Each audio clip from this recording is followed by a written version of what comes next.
Hello બાળ મિત્રો, હવે તમારું ધોરણ 6નું નવું પાઠ્યપુસ્તક આવી ગયું છે, જેના વિશે આજે આપણે ચર્ચા કરવાના છીએ. તો વર્ષ 2026-27માં નવા વર્ષના શરૂઆતમાં આ પુસ્તક આ વર્ષથી અમલમાં મૂકવામાં આવેલું છે, જેના વિશે આપણે આજે અહીં જે પુસ્તક છે એનું મુખ્ય પૃષ્ઠ તમને અહીંયા ઉપર બતાવવામાં આવેલું છે. તો આ રીતનું પુસ્તક આપણને દરેકને ધોરણ 6ની અંદર જોવા મળશે. તો આપણે ધોરણ 6નો પહેલો પાઠ જે છે ગણિતમાં પેટર્ન, એના વિશે આજે આપણે અભ્યાસ કરવાના છીએ. તો પેટર્ન વિશે આપણે ધોરણ 5માં જે પહેલો પાઠ છે ઈંટોની ગોઠવણી, જેની અંદર આપણે ઘણી બધી પેટર્નો બનાવી હતી અને ઘણી બધી પેટર્ન વિશે પણ આપણે અભ્યાસ કર્યો હતો. તો આપણે એ ગણિતની અંદર કેટલી ઈંટો વપરાશે, કેટલી ઈંટો ગોઠવાઈ છે, કયા પ્રકારની ડિઝાઇન બનાવી છે, તો એ વિશે આપણે એમાં અભ્યાસ કર્યો હતો. તો હવે એ આપણે ગણિતમાં શું છે, તો ગણિત શું છે આપણા, તો ગણિત એ આપણી આસપાસ રહેલી પેટર્નની ઓળખવામાં અને તે પેટર્ન કેવી રીતે રચાય છે તેની સમજૂતી આપે છે. આપણી આસપાસ બધી જગ્યાએ પેટર્ન જોવા મળે છે. આપણા ઘર, શાળા, પ્રકૃતિ તેમજ સૂર્ય, ચંદ્ર અને તારાઓની ગતિમાં પેટર્ન રહેલી છે.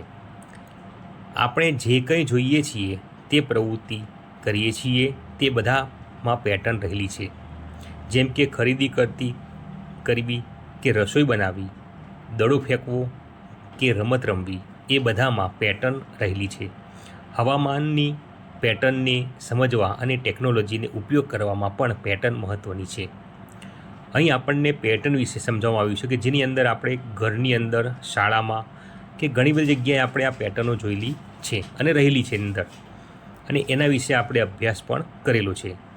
હવે આપણે પેટર્નની ઓળખ સમજવી અને રચવી એ એક આનંદદાયી અને સર્જનાત્મક પ્રવૃત્તિ છે. આપણને જોતા હશો તો આપણે ઘરની અંદર કલર પૂરવામાં આવતા હશે, તો કલર પૂરતી વખતે પણ આપણને પેટર્ન બનાવવાની મજા આવતી હશે. તો એવી આપણને વાત કરી છે કે આપણે જ્યારે પેટર્ન બનાવીએ છીએ ત્યારે આનંદદાયી અને સર્જનાત્મક આપણને નવું કંઈક બનાવવાની ઈચ્છા થતી હોય એવું આપણને થયેલું છે. આ જ કારણથી ગણિતશાસ્ત્રીઓ ગણિતને કલા અને વિજ્ઞાન એમ બંને રૂપમાં વિચારે છે. આ પ્રકરણમાં તમે ગણિત પેટર્નમાં હવે સર્જનાત્મક અને કલાત્મક જોવા મળે છે. ગણિતનો મુખ્ય ઉદ્દેશ પેટર્ન અસ્તિત્વમાં છે તે શોધવાનો નથી, પરંતુ તે શા માટે અસ્તિત્વમાં છે તેની સમજૂતી આપવાનો પણ છે. જે પેટર્ન કોઈ એક ક્ષેત્રમાં જોવા મળે છે, તે પેટર્નનો ઉપયોગ અન્ય ક્ષેત્રમાં સારી રીતે થતો જોવા મળે છે, જે પણ માનવજાતિને પ્રગતિ કરવા માટે કરે છે. ઉદાહરણ તરીકે તારાઓ, ગ્રહો અને ઉપગ્રહોની ગણિતની પેટર્નને સમજવા માટે માનવજાતિએ ગુરુત્વાકર્ષણના સિદ્ધાંત વિકસાવવામાં મદદ મળી, જેનાથી આપણે આપણા પોતાના ઉપગ્રહોને પ્રક્ષેપિત કરી શકીએ છીએ તથા ચંદ્ર, મંગળ પર રોકેટ મોકલી શકીએ છીએ. તે જ રીતે જનીની પેટર્નને સમજવામાં રોગોને નિદાન માટે ઉપચાર કરવામાં મદદ મળી થાય છે. આવા ઘણા ઉદાહરણો આપેલા છે. હવે આપણને જૂના પુસ્તકની અંદર સ્વાધ્યાય આપવામાં આવતું હતું, પણ હવે આપણે સ્વાધ્યાય નહીં આવે, પણ અહીંયા આપણને વિચારો અને શોધો એ આપણા અંદર એ ટૉપિકની અંદર આપેલું હશે, અને એની અંદર જે પણ પ્રશ્નો આપેલા હશે એને આપણે સોલ્વ કરવાના હશે. આ રીતે આપણને એક સ્વાધ્યાય એટલે કે તમારી પ્રવૃત્તિના દાખલા પણ આપવામાં આવેલા હશે. તો આપણે જોઈએ તો વિચારો અને શોધોની અંદર પહેલો જે પ્રશ્ન છે કે શું તમે એવા અન્ય ઉદાહરણો વિશે વિચારી શકો છો કે જ્યાં ગણિત આપણને આપણા રોજિંદા જીવનમાં મદદ કરે છે? તો મેં અહીંયા નીચે પ્રશ્નો લખેલા છે.